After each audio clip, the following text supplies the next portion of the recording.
11월 19일 수요일 하나님 말씀 여호수아 6장 1절부터 14절입니다. 함께 교독하겠습니다. 이스라엘 자손들로 말미암아 여리고는 굳게 닫혔고 출입하는 자가 없더라. 여호와께서 여호수아에게 이르시되 보라, 내가 여리고와 그 왕과 그 용사들을 내 손에 넘겨주었으니 너희는 모든 군사는 그 성을 둘러 성 주위를 매일 한 바퀴씩 돌되 엿새 동안을 그리하라. 제사장 일곱은 일곱 양각 나팔을 잡고 언약궤 앞에서 나아갈 것이요 일곱째 날에는 그 성을 7번 돌며 그 제사장들은 나팔을 불 것이며 제사장들이 양각 나팔을 길게 불어 그 나팔 소리가 너희에게 들릴 때에는 백성은 다 큰 소리로 외쳐 부를 것이라. 그리하면 그 성벽이 무너져 내리리니 백성은 각기 앞으로 올라갈지니라 하시매, 눈의 아들 여호수아가 제사장들을 불러 그들에게 이르되 너희는 언약궤를 메고 제사장 7은 양각 나팔 7을 잡고 여호와의 궤 앞에 나아가라 하고, 또 백성에게 이르되 나아가서 그 성을 돌되 무장한 자들이 여호와의 궤 앞에서 나아갈지니라 하리라. 여호수아가 백성에게 이르기를 마침에 제사장 7은 양각 나팔 7을 잡고 여호와 앞에서 나가며 나팔을 불고 여호와의 언약궤는 그 뒤를 따르며 그 무장한 자들은 나팔 부는 제사장들 앞에서 행진하며 후군은 궤 뒤를 따르고 제사장들은 나팔을 불며 행진하더라. 여호수아가 백성에게 명령하여 이르되 너희는 외치지 말며 너희의 음성을 들리게 하지 말며 너희 입에서 아무 말도 내지 말라. 그리하다가 내가 너희에게 명령하여 외치라 하는 날에 외칠지라 하고, 여호와의 궤가 그 성을 한 번 돌게 하고 그들 진영으로 돌아와서 그 진영에서 자니라. 또 여호수아가 아침에 일찍 일어나니 제사장들이 여호와의 궤를 메고 제사장 7은 양각 나팔 7을 잡고 여호와의 궤 앞에 계속 행진하며 나팔을 불고 무장한 자들은 그 앞에 행진하며 후군은 여호와의 궤 뒤를 따르고 제사장들은 나팔을 불며 행진하니라. 그 둘째 날에도 그 성을 한 번 돌고 그 진영으로 돌아오니라. 엿새 동안을 이같이 행하니라. 아멘. 이거 하나님의 말씀입니다. 오늘 본문이 이제 드디어 여리고 성을 어떻게 해야 하는지 하나님 말씀해 주시고 이제 그대로 하는 장면이 오늘 본문에 등장을 하죠. 몇 가지 부분만 좀 같이 보고 적용해 보겠습니다. 먼저 1절과 2절 같이 읽읍시다. 시작. 이스라엘 자손들로 말미암아 여리고는 굳게 닫혔고 출입하는 자가 없더라. 여호와께서 여호수아에게 이르시되 보라, 내가 여리고와 그 왕과 그 용사들을 내 손에 넘겨 주었으니. 이스라엘이 경험한 전쟁의 승리가 있죠. 근데 그 모든 승리의 공통점은 승리는 그들이 만든 게 아니에요. 그게 아니라 하나님께서 승리를 주신 거죠. 출애굽 이후에 아말렉 전쟁도 마찬가지였고, 요단 동편에서 아모리 왕 시온과 바산한 옥을 무찌를 때도 마찬가지였었죠. 근데 여호수아는 어떻게 내가 이제 승리를 만들어야 할까를 고민하고 있었죠. 어제 보면 제일 마지막에. 그래서 그걸 고민하고 있는 여호수아에게 하나님께서 나타나시죠. 너 그거 아니야. 너 신 벗어. 이렇게요. 그 생각 내려놔. 구름기둥도 불기둥도 만나도 그쳤지만 내가 여전히 너희와 함께 할 거고 내 방식으로 너에게 승리를 줄 거야. 요걸 깨닫게 하시죠. 결국 이제 중요한 게 어제 본문과 오늘 1절, 2절을 연결을 하면 신을 벗는 행위가 가지고 있는 의미, 그게 뭐냐 하면 승리를 내 방식으로 만드는 게 아니라 승리는 하나님의 방식을 따랐을 때 하나님께서 주시는 걸 누리면 되는 거죠. 가나안으로 들어가는 게 사실은 여호수아와 이스라엘 백성들이 계획이 아니잖아요. 하나님의 계획이에요. 그들의 꿈이 아니라 하나님의 꿈인 거죠. 하나님의 계획과 하나님의 꿈은 우리의 방식과 우리의 방법으로 이루어지는 게 아니라 하나님의 방식과 하나님의 방법으로 이루어지는 거죠. 출애굽의 모든 역사가 그랬고, 광야 사역이 그랬고, 요단 동편의 질주가 그랬고, 그리고 요단강을 건너서 지금 여기까지가 전부 다 그랬어요. 그걸 다 상기시키는 거죠. 예, 결국 이 본문이 우리에게 이제 중요한 까닭. 우리도 우리 인생의 승리가 중요하잖아요. 그렇죠? 사람들은 인생의 승리를 위해서 수단과 방법을 가리지 않잖아요. 이제 성도와 교회에게 또 마찬가지로 인생의 승리가 중요하거든요. 우리의 실제 삶이잖아요. 근데 그 삶에서 승리는 이 본문이 보여주는 게 우리가 스스로 만들어내는 게 아니라 우리가 하나님을 인정하고 하나님을 신뢰하고 하나님의 방식을 따를 때 그때 하나님께서 우리에게 주시는 것이고 우리는 그걸 누리는 것이다. 이것을 다시 확인하고 오늘을 살아가는 게 중요한 거죠. 자, 3절부터 5절까지 같이 읽읍시다. 시작. 너희 모든 군사는 그 성을 둘러 성 주위를 매일 한 번씩 돌되 엿새 동안 그리하라.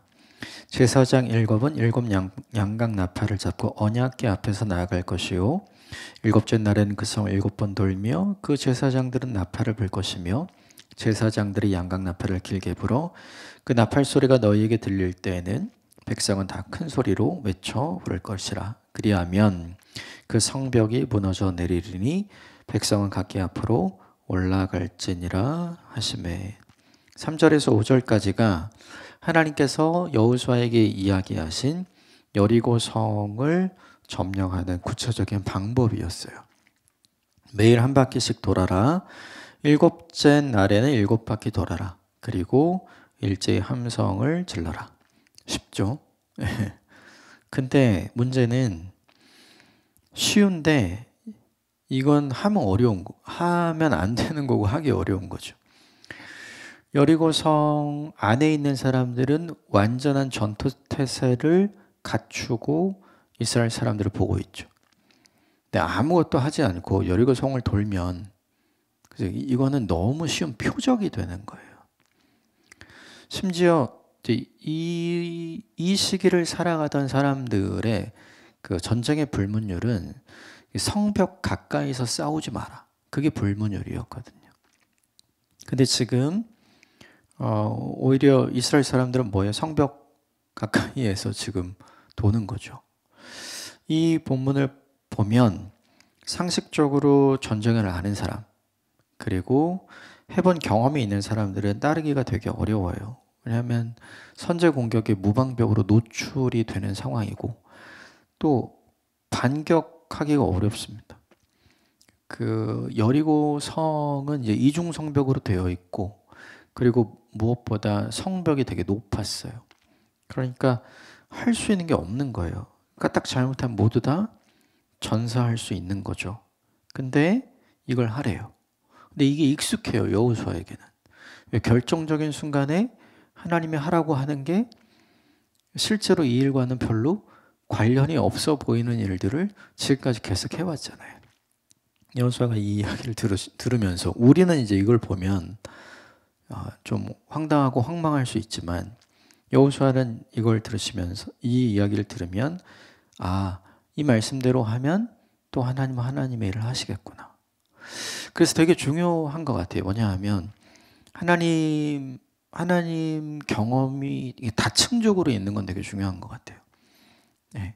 특별히 지금까지 뭐 요단강을 건널 때 그리고 그 이후에 이제 할례에 관한 것도 다 그 타이밍에 그거 하면 안 되는 것들이라고 사람들은 생각했잖아요.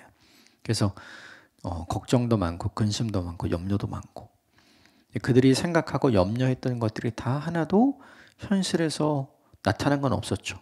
그들의 걱정과 근심과 염려가 길갈의 바퀴처럼 바퀴가 굴러서 멀리 떨어져 나가는 것처럼 그 시간을 하는 말씀대로 해보니까 그 염려와 걱정과 근심이 다 떠나가는 걸 경험했죠. 여기서 마찬가지예요. 그래서 여호수아는 뭐냐면 순종합니다.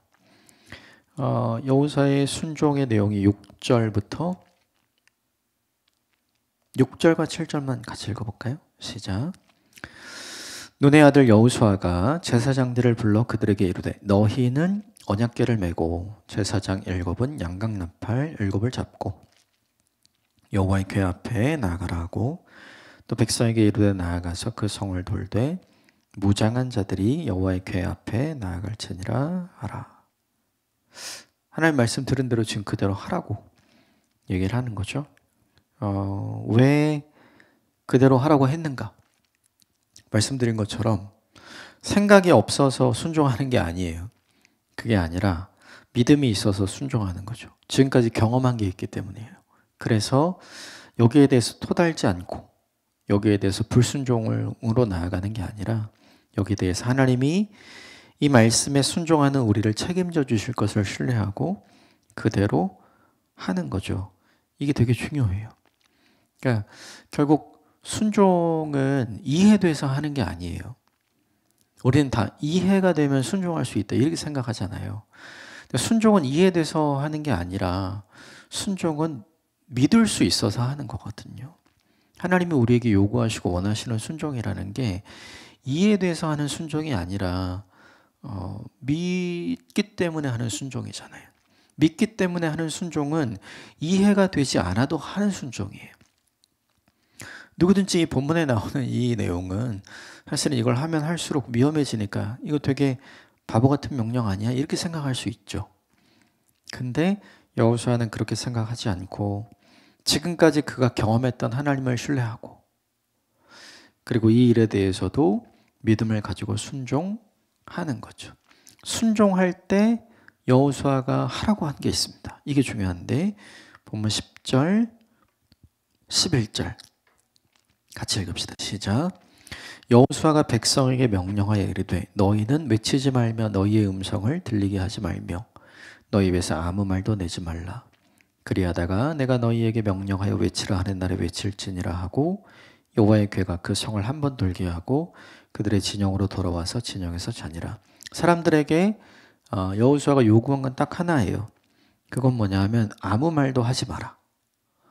왜 이 이야기를 했는가 생각을 해봐야죠. 사실은 여리고 성을 점령하기 위해서 싸워야 되잖아요. 전투 준비를 하고 회의를 하고 그리고 무엇을 어떻게 할 것인지 역할을 나누고 누가 먼저 공격하고 누가 수비를 하다가 어떻게 도와줄 것인지 이런 작전을 짜고 시뮬레이션을 돌리고 연습해야 되거든요. 근데 지금 그런 게 아니라 지금 뭘 하고 있냐면 그냥 돌고 있잖아요. 네. 그러니까 처음에는 하라니까 할 수 있죠. 둘째 날도 같은 거 하고 셋째 날도 같은 거 하고 넷째 날도 같은 거 하고 그러면 사람들이 어떤 생각을 하게 될까요? 우리 지금 뭐 하고 있는 거지? 이렇게 해도 되는 건가? 이렇게 하면 어떤 우리가 불리한데? 어제는 저 사람들이 우리가 뭐 하는지 몰라서 가만히 있었지만 오늘도 똑같은 거 하면 우리를 공격할 수 있지 않아? 오늘 우리 나가야 돼? 이런 얘기를 하고 싶겠죠. 근데 여호수아가 뭐라고 얘기하냐면 하지 말아라. 우리는 이렇게 얘기합니다. 순종에서 가장 중요한 거는 그냥 따르는 거잖아요. 근데 뜻밖에도 많은 사람들이 순종하면서 불평합니다. 하기는 해요. 근데 입으로 불평해요. 그러면 생기는 일이 뭐냐 하면 그 입술의 원망과 불평은 삽시간에 거기 있는 모든 사람들을 같은 마음으로 묶어버립니다. 불평과 원망은 굉장히 빠르게 사람들에게 퍼져나가거든요. 그러면 어떻게 되는가? 단체로 순종하던 그 일을 멈출 수 있는 거죠. 지금 여호수아에게 중요한 건 뭐냐면 하나님이 말씀하신 6일 동안은 한 번, 그리고 7일째는 7번, 마지막에 함성을 질러라. 이걸 끝까지 순종하는 거예요. 근데 그 끝까지 순종하는 과정에서 사람들에게 우리는 왜 이걸 하고 있는 거지? 이걸 해서 뭐가 어떻게 된다는 거지? 오히려 이걸 하는 게 우리에게 위험한 일인데? 라고 생각이 들기 시작하면 삽시간에 그 순종을 멈출 수가 있는 거죠. 그래서 여호수아가 뭘 얘기하냐면 아무 얘기도 하지 마라. 이렇게 얘기하는 거죠. 우리가 기억해야 될 게 하나 있어요. 우리는 순종할 때 반드시 우리에게 일어나는 일이 있습니다. 확신을 가지고 순종하지만 확신을 가지고 순종했는데 아무 일도 일어나지 않으면 그 확신이 순간 의심으로 바뀌어요. 그래서 의심과 확신 사이를 왔다 갔다 합니다. 그때 중요한 게 내가 어떤 말을 하느냐, 내가 어떤 말을 듣느냐예요. 긍정적인 말을 하고 긍정적인 말을 들으면 으쌰으쌰해서 같이 해요. 근데 부정적인 말을 듣고 부정적인 말을 하게 되면 한꺼번에 으쌰으쌰해서 멈추게 되거든요. 여호수아는 그걸 너무나 잘 알고 있었어요. 광야 생활에서 이 사람들이 보여준 게 그게 전문이잖아요. 결국 이 본문이 우리에게 보여주는 게 뭐냐 하면 내가 순종한다는 것을 하나님께 가장 잘 보여드릴 수 있는 방법이 뭔가를 알려주는 거예요. 아무 말 안 하고 하는 겁니다. 아무 말 하지 않고 그냥 침묵 속에서 하나님이 내게 원하시는 걸 하는 거예요. 조용히 따르는 거. 그게 뭐냐 하면 우리가 보여드려야 할 순종의 태도와 자세인 거죠. 그렇다면 우리는 이걸 적용해야 돼요. 내가 순종하고는 있는데 내가 이걸 도대체 왜 하고 있지? 이걸 해서 뭐 하지? 이거에서 나에게 좋은 게 뭐지? 이런 생각이 막 들잖아요. 그때 그 누군가에게 그걸 얘기하고 싶잖아요. 그 얘기하지 마십시다. 오늘은 좀 그래 보고 이번 주도 좀 그래 보고 올해도 좀 그래 보십시다. 내가 하나님께 순종하고 있다는 증거는 두 가지로 드러나요. 내가 순종해야 될 그 자리에서 나오지 않는 거, 있어야 될 그 자리에 있는 거, 이거 하나와 내가 안 해도 되는 말을 안 하는 거, 하고 싶은 말 하지 않는 거, 이 두 가지로 증명이 돼요. 이 두 가지를 잘 감당하는 저와 여러분이 됐으면 좋겠습니다. 우리는 싸움의 기술로 살지 않아요. 하나님의 은혜로 삽니다.